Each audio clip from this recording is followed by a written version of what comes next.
सभी एकादशी तिथियों में श्रेष्ठ ज्येष्ठ शुक्ल पक्ष की निर्जला एकादशी के दिन जो जातक निर्जल रहकर व्रत करते हैं, अन्न, वस्त्र, गाय आदि का दान करते हैं और भक्तिपूर्वक इस दिन से जुड़ी कथा की आराधना करते हैं, उन्हें सुखमय जीवन के बाद स्वर्ग की प्राप्ति होती है। निर्जला एकादशी व्रत कथा। ये बात है महाभारत युग की।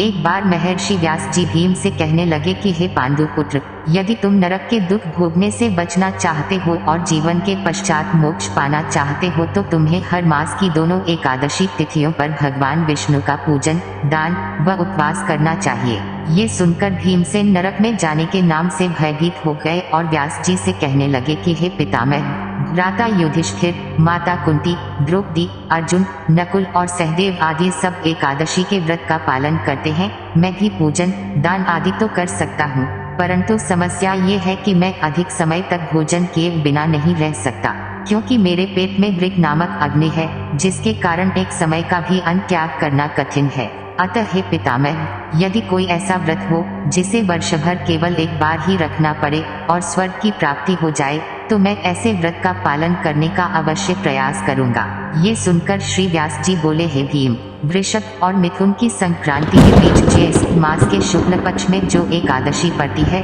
उसे निर्जला एकादशी कहते हैं। ये एकादशी वर्ष भर में एक ही बार आती है, इसलिए तुम इसी व्रत का पालन करो। इस एकादशी व्रत में स्नान और आचमन के अलावा जल का प्रयोग करना वर्जित है। आचमन करते समय भी ध्यान रहे कि 6 मासे से अधिक जल नहीं होना चाहिए, अन्यथा वे मदिरापान के समान हो जाता है।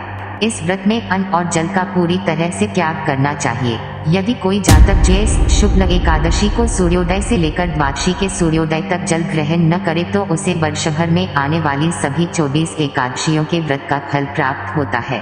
द्वादशी तिथि पर ब्रह्म मुहूर्त में उठकर स्नान आदि करके ब्राह्मणों को दान अवश्य देना चाहिए। इस दिन ओम नमो भगवते वासुदेवाय मंत्र का जाप करना चाहिए, साथ ही गौदान भी करना चाहिए। इसके पश्चात ब्राह्मण व किसी भूखे व्यक्ति को भोजन कराकर स्वयं भोजन करना चाहिए। इस प्रकार निर्जला एकादशी के व्रत का पालन करने से मिलने वाला फल पूरे एक वर्ष की सभी एकादशियों के बराबर होता है। व्यास जी कहने लगे कि हे पुत्र, इस एकादशी का महात्म्य भगवान ने स्वयं मुझे बताया है।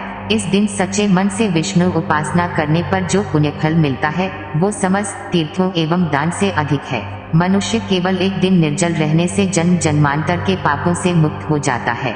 जो जातक निर्जला एकादशी का व्रत करते हैं उनकी मृत्यु के समय उन्हें यमदूत की यातनाएं नहीं सहन करनी पड़ती, बल्कि भगवान के दूत उन्हें पुष्पक विमान में बिठाकर स्वर्ग को ले जाते हैं। इस प्रकार व्यास जी की आज्ञा के अनुसार भीम ने इस निर्जला एकादशी व्रत का पालन किया। इसी कारण ये एकादशी भीमसेनी एकादशी या पांडव एकादशी के नाम से भी जानी जाती है।